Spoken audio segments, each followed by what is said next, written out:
क्या आपके साथ कभी ऐसा हुआ है? रात को कोई डिसीजन लिया, मैसेज भेज दिया, कुछ बोल दिया या मन ही मन डिसाइड कर लिया कि बस अब तो यही करना है। और फिर सुबह उठते ही एक अजीब सा रिग्रेट आए कि मैंने ऐसा क्यों सोचा, मैंने ये क्यों बोला या इतना स्ट्रॉन्ग डिसीजन मतलब क्यों ले लिया। अगर ऐसा हुआ है तो आज का वीडियो आपके लिए है। हम अक्सर सोचते हैं शायद हम ओवर थिंकर हैं, शायद हम वीक हैं, शायद हम इमोशनली अनस्टेबल हैं। पर एक बात क्लियर है, प्रॉब्लम आप नहीं हो। प्रॉब्लम होता है टाइम, जब आप डिसीजन ले रहे होते हो। रात का टाइम डिसीजन के लिए सबसे डेंजरस होता है। इसलिए नहीं क्योंकि आप इमोशनल हो, बल्कि इसलिए क्योंकि रात को इमोशंस ज्यादा लाउड हो जाते हैं और लॉजिक धीरे धीरे धीरे चुप हो जाता है। रात को क्या होता है, पुराने मैसेज याद आते हैं, किसी का रूड टोन दिमाग में घूमने लगता है सब आपका फायदा उठा रहे हैं, लगता है बस अब और नहीं। और फिर हम टाइपिंग शुरू कर देते हैं। हम सोचते हैं आज तो क्लियर कर दूंगी, आज बोल ही देती हूँ, आज डिसीजन ले ही लेती हूँ।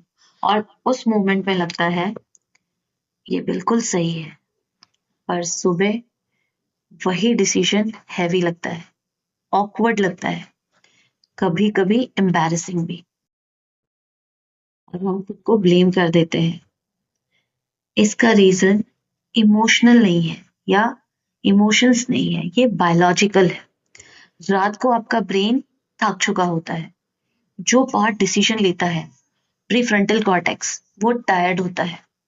और जो पार्ट इमोशंस हैंडल करता है, एमिगडाला, वो ओवर एक्टिव हो जाता है। इस कंडीशन को साइकोलॉजी में एमिगडाला हाईजैक कहते हैं। मतलब इमोशन ने स्टीयरिंग व्हील पकड़ लिया है और लॉजिक बैक सीट में बैठ गया है। इसलिए रात के डिसीजन सुबह गलत लगते हैं। इसीलिए इमोशंस रिप्लाई उस वक्त सही लगते हैं और बाद में रिग्रेट बन जाते हैं। इमोशनल डिसीजन का एक पैटर्न होता है, शॉर्ट टर्म में रिलीफ, लॉन्ग टर्म में रिग्रेट। रात को बोल के हल्का लगता है, पर रिलेशनशिप हो और कॉम्प्लिकेटेड हो जाता है, राइट। रात को रिजाइन का थॉट स्ट्रॉन्ग लगता है, पर सुबह फियर आ जाता है। रात को एक्सप्लेन करना जरूरी लगता है, पर बाद में लगता है शायद चुप ही रहना चाहिए था। इसलिए जो डिसीजन जल्दी लिया जाता है वो अक्सर स्ट्रॉन्ग नहीं होता, हमें बाद में उस पर रिग्रेट करना पड़ता है। बस उस मोमेंट के इमोशन का प्रेशर होता है, ठीक है, और धीरे धीरे ये प्रेशर ही कॉन्फिडेंस को खा जाता है। अब सवाल ये है, तो क्या करें? क्या इमोशन को सप्रेस करें? नहीं। अच्छा, क्या इग्नोर करें? नहीं। जैसे मैंने पिछले वीडियो में भी आपको बताया था, जब डिसीजन इमोशनल हो तो तुरंत एक्शन नहीं लेना है। यूज करो 24 आवर्स रूल्स का। रूल सिंपल है, अगर डिसीजन इमोशनल लग रहा है, अर्जेंट लग रहा है या गुस्से में, हर्ट में, फियर में, ठीक है, इससे आ रहा है, तो 24 घंटे रुक जाओ। कोई मैसेज भेजने से पहले, कोई रिप्लाई देने से पहले, कोई बड़ा डिसीजन लेने से पहले बस एक रात सो जाओ।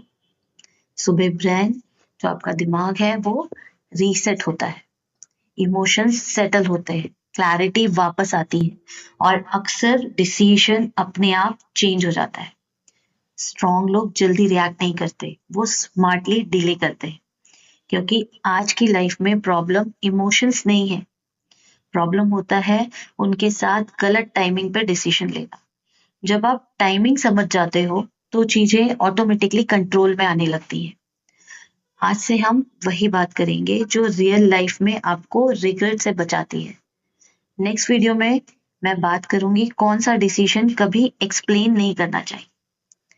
अगर ये वीडियो रिलेटेबल लगा है तो सब्सक्राइब करो। यहाँ हम इमोशंस नहीं, स्ट्रैटेजी सीखते हैं। Till then bye bye, take care.